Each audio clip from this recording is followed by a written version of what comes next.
Good evening.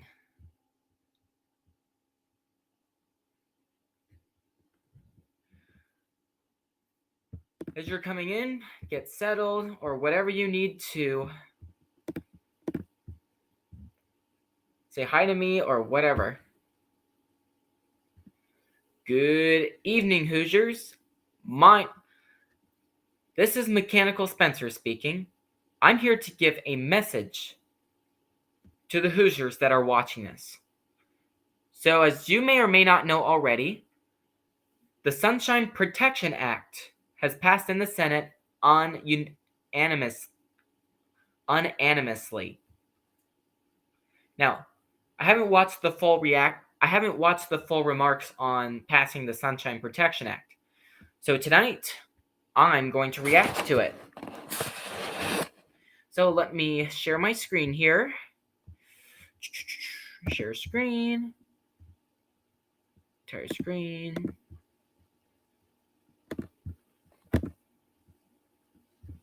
All right. I'm sharing my screen right now.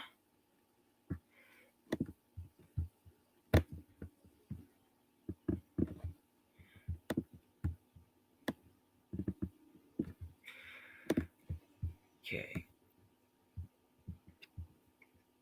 Let me see if I can get a better screen than this.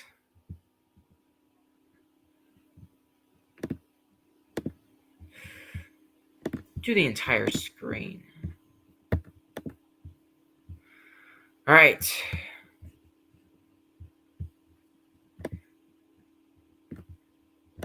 Do split screens here.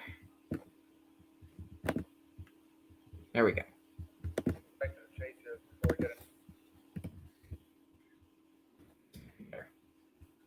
All right, now I'm going to react to this. Let me cut right to the chase here before we get into statement. Before we watch, make sure to like, comment on the live chat, and see what you think. Now, as of in legislative session, I ask unanimous consent that the Committee on Commerce, Science, and Transportation be discharged from further consideration of S623, a bill to make daylight saving time permanent, and the Senate proceed to its immediate consideration. The clerk will report. S623, a bill to make daylight saving time permanent and for other purposes. Objection to proceeding to the measure? Without objection, the committee is discharged, and the Senate will proceed. Madam President, I ask unanimous consent that the Rubio substitute amendment at the desk be considered and agreed to, the bill as amended be considered read a third time and passed, and that the motions to reconsider be considered made and laid upon the table. Is there objection? Without objection, so ordered. Thank you, Madam President. And as the day goes on, why did she go like, yes? Let me watch it again. Without objection, so ordered. Thank you, Madam President. And as the day... Why would I see a reaction like that? Let's just keep watching. Goes on, I look forward to others will be coming to the floor here in a moment. You'll see it's an eclectic collection of members of the United States Senate in favor of what we've just done here in the Senate, and that's to pass a bill to make a daylight savings time permanent. Saving, not savings. Saving is singular, not plural.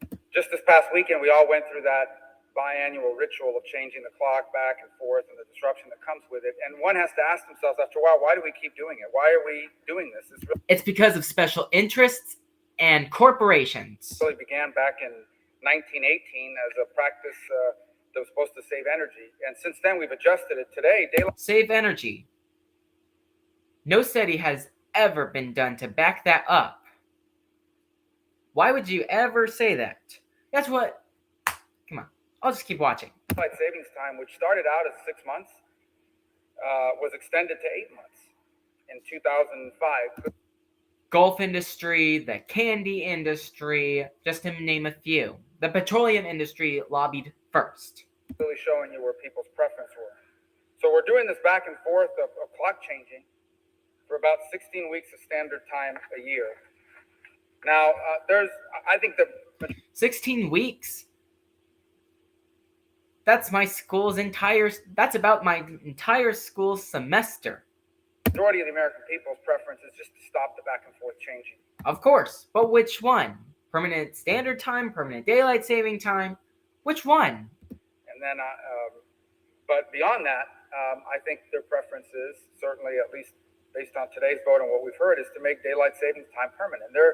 I'll just tell you a couple of the reasons why I think that's important. There's some strong science behind it that is now showing and making people aware of the harm that clock switching has. We see an increase in heart attacks and car accidents and pedestrian accidents in the week that follow the changes. The benefit. That is when we sprung forward. The springing forward is what causes the most problems. Of daylight saving times have also been accounted for in the research. For example, reduced crime as there's light later in the day. Light later in the day, clocks have absolutely nothing to do how much light that we have in a given day. We're going to have a certain duration of sunlight that we have in a given day. Let's just keep watching. We've seen decreases in child obesity, a decrease in seasonal depression that many feel during standard time. Let me rewind that. Decreases in child obesity, a decrease in seasonal depression that many feel during standard time. Let me repeat that one more time. Times have also been accounted for in the research. For example, reduced crime as there's light later in the day. We've seen decreases in child obesity, a decrease in seasonal depression that many feel during standard time. During standard time, if you are for permanent daylight saving time, why did you say decrease? Decreases in child obesity, a decrease in seasonal depression that many feel during standard time. Many feel during standard time. That is because that we are more in sync with the sun than we are with daylight saving. Daylight saving throws our biological clocks out of sync. Out of sync biological clocks is what's linked to higher depression, suicide rates, heart attacks, strokes, just to name a few. Now let's keep watching. And then the practical one, and then one that I've witnessed with my own eyes. What? In many parts of this country, understand we're a country, we desperately want our kids to be outside, to be playing, to be doing sports, not just to be sitting in front of a TV or a computer terminal or... Let me be honest here. I do that. I sit in front of the TV a lot, not wanting to do anything because I just want to enjoy myself. Playing video games all day, and it gets really tough in many parts of the country to be able to do that. Because what ends up happening is, especially for these 16 weeks a year, if you don't have a park or an outdoor facility with lights, you're basically shut down around 5 p.m. In some cases as early as 4 or 4:30 p.m. Of course. That is what the right hour. That is what the right hour is. And at least for the northern and southern hemisphere, of course. Of course, in the winter time, it's going to get dark very early. Let's keep watching. And it's not, these lights in parks and things like that are expensive, and then a lot of communities are resistant to them. Right? It makes it tough to do. I've seen it with my own eyes. I've watched sporting events be called, youth sporting events be called in the middle or near the end of the game before it's actually concluded because there's not enough lights. Not enough lights. Why not move them into summertime where there's the right hour is being observed, just like Arizona, and no daylight saving? Why not do all those activities in the morning? So I just think that's one of the practical reasons why, if you look at the way we live in this country, you want to have the ability to spend more time in the evenings outdoors, not just to enjoy the outdoors, but to make sporting and outdoor activities available for people at a time when, frankly, we're losing an hour and a half in some parts of the country because of daylight. So I'm hoping that after today, this will go over to the House. They'll act quickly on it. I know this is not the most important issue confronting America, but it's one of those issues where there's a lot of agreement. And I think a lot of people wonder why it took so long to get here. So my hope is that after we're done here today... It's because Democrats and Republicans spend most of their time making money out of unnecessary bills that create regulations that may or may not be good for us. That the House will take it up, that the House will pass it, the President will sign it. I just want to lay out one caveat. This bill and the amendment does delay its implementation. And the reason why, and I asked, believe me, I asked, why are we delaying this, is, and I think it's important, we're delaying it until November of 2023, is because airlines, the rails, all transportation methods, others have already built out schedules based on the existing schedule, on the existing timeline of this. And so they've asked for a few months here, in addition, from the industry like broadcasters and airlines, to make that adjustment. But the good news is, if we can get this passed, we don't have to keep doing this stupidity anymore. And why we would enshrine this in our laws and keep it for so long is beyond me. But hopefully this is the year that this gets done. And pardon the pun, but this is an idea whose time has come. I yield the floor. What is my takeaway? Let me go back to the screen that I was in.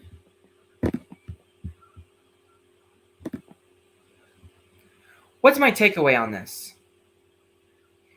So what Senator Marco Rubio did, what he said on the Senate floor was lack of daylight, that games were ending because of the lack, before they concluded, because of the lack of daylight.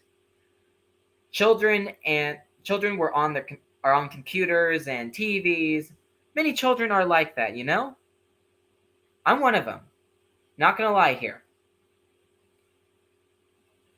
Why not make kids get exercise before they even enjoy TV in the morning?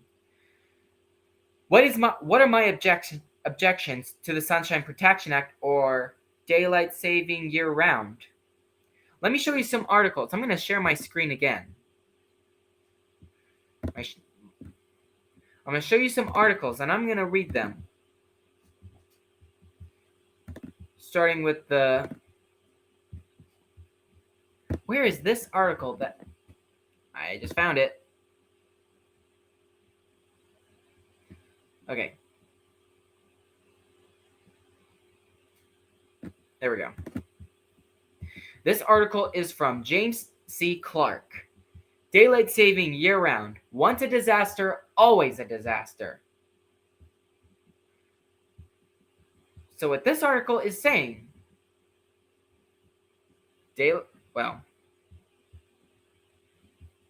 I'll give you an insight on what this article is about. So, basically, it's about what happened back in 1974 when the U.S. has tried daylight saving year-round, but it failed miserably. So right here, I'm going to read this. In Florida, in June, there are 14 hours of daylight. By December, there are 3.5 hours less, and no legislation can change that. Exactly! There's absolutely no way for a human being to change the amount of hours that the sun is out. The duration of sunlight changes throughout the year. And there's no way there is no way that we can change the duration of sunlight that we have in a given day. I mean, we only have 24 hours in a given day. It's not changing our clocks that extend our days. It's what we do with our hours that make a huge difference. At first, there was positive reaction. All of that sounds great, but until you actually experience it. So, sunset from 5:30 to 6:30. All that sounds great, but until you actually experience it. Move darkness from afternoon to morning. So I'm cutting one part of the blanket that's covering my head and transferring it to my feet, calling it a longer blanket.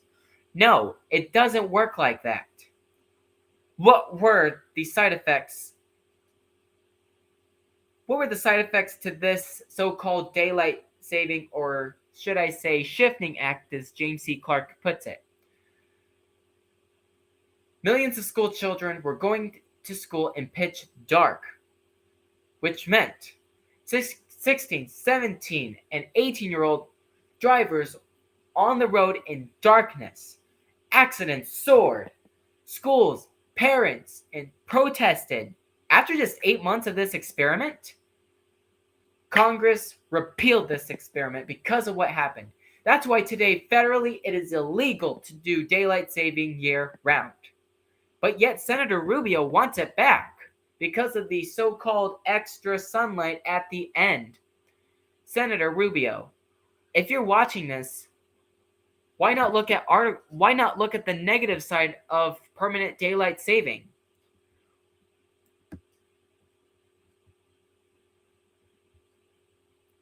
Is it because people want more daylight Is it because people want more daylight, or is it because of special interests and lobbyists?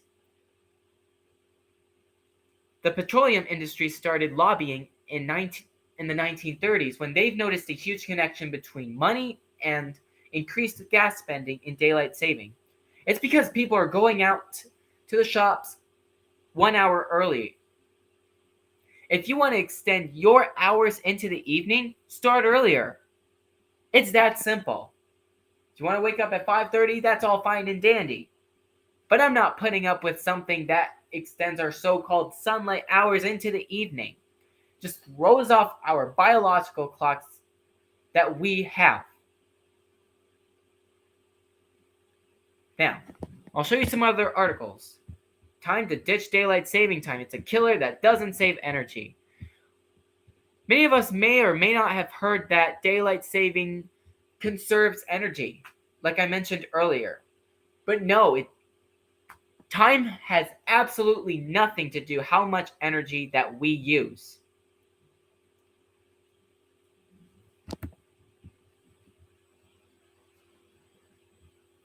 Residential electricity. What studies have been done to back that up? Look at this. Another opportunity to study the energy impact of daylight saving, or DST, came after the change. Its start date went into effect in 2007. Researchers looked at energy use in California and found it didn't change at all. Our clocks have absolutely nothing to do with how much energy we have. People are with me on that? That's great. Here's another one. Well, I have showed you this already.